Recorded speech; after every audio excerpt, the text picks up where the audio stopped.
going to move the car? Oh, shoot. Where are we going? No, that's fine. I mean, a little between, you know? Yeah, well, no, I don't want to move. That tree goes down. You're lucky. You were lucky, you know? Very. If we moved a second earlier, that person had been walking across the street, that would have been odd. With the dog, yeah. No way this is a tornado. So many trees. Holy shit, this is unbelievable. I know, man. That's unbelievable. First time, yeah? Since when was this coming through? This is the first time I left something like this. Not even when I used to live in Florida.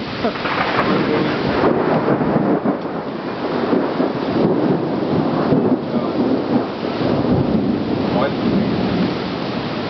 It wasn't even close to raining when we left. No. What? I'll be right there.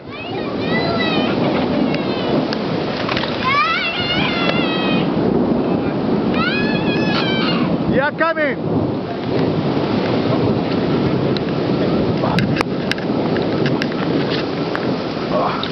For the insurance. Fucking believable. Is that your car? No. Huh. Thank God. I had it all the time parking right here, but I got my new engine back like 2 weeks ago. Unbelievable. This is sick. Alright, we need to get back to school. Fuck ice cream. Fuck it.